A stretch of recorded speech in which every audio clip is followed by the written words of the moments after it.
What is going on, everybody? Welcome back to the channel. So Apple finally dropped iOS 17.4.1, and since this is a double dot release, obviously we are going to only be getting bug fixes and some performance improvements hopefully from that. There's not going to be too much in here, but I wanted to make you guys aware that this is actually out and downloadable for the public right now. Let's do a quick video for you guys today. Let's take a look at the build number, the heat for the update and how that disbursement's working, and see if anything truly stands out. Let's jump right into it. So iOS 17.4.1 just finished installing, and before we actually even get signed on, let's go ahead and do our signature heat test to see how it did during that upgrade, like we traditionally do. While I'm checking a couple spots on here, just a quick call out again, since this is a dot release, you're probably not going to see any new features in here. Mostly this is going to be for bug fixes and security improvements. Apple doesn't disclose all of what that means.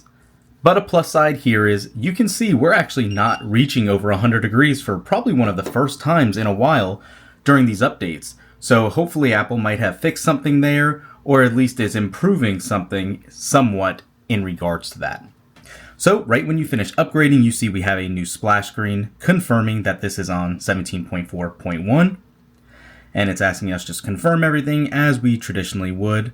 I'm not sure why it's saying confirm without Wi-Fi. It's clearly showing we were already connected to Wi-Fi, but hopefully that's not an indication of how poorly this build is going to be, or how laggy for that matter. Because as you can see, this is still spinning and taking a little longer than what it should.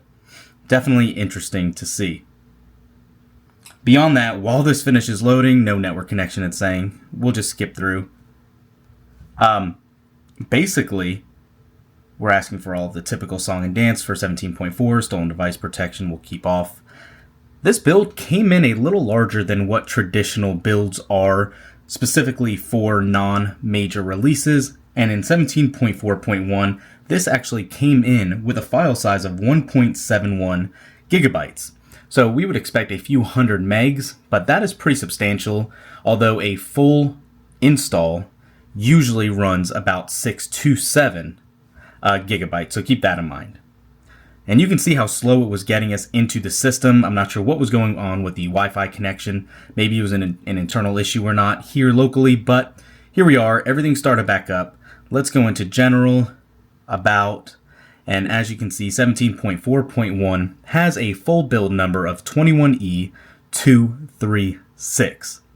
So, as you can see, the breakdown says this update introduces new emoji, transcripts in Apple Podcasts, and includes other features, bug fixes, and security updates for your iPhone. Pretty generic, as you can tell there, nothing specific in regards to what's new in 0.1, because these are the same notes in 17.4. Having said that, iOS 17.4 never experienced the QR scanning issue when you were going to scan a QR code that it would not register. And it looks like we're getting a carrier settings update right now. We'll go ahead and update. That is with T-Mobile. So if you guys are aware, be on the lookout for that. Anyways, iOS 17.4 never had a QR scanning code issue.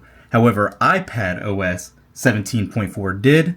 That is also fixed in today's release for iPadOS 17.4.1. Now you should be able to scan your barcodes with no issue. But anyways, just jumping around, let's kind of go into everything. I'm not sure what's going on exactly with this Wi-Fi issue. Let me just disconnect for now and see if it fixes that here. Scroll down. Allow once.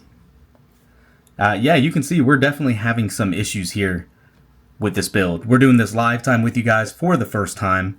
So what I'm going to do is I'm going to go ahead and power cycle this really quick.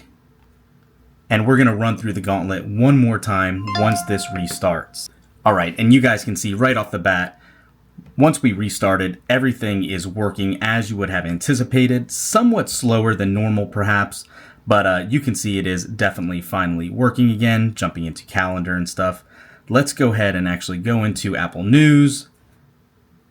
And everything seems to be working as you would anticipate. Let's jump into sports, make sure everything loads. Yeah.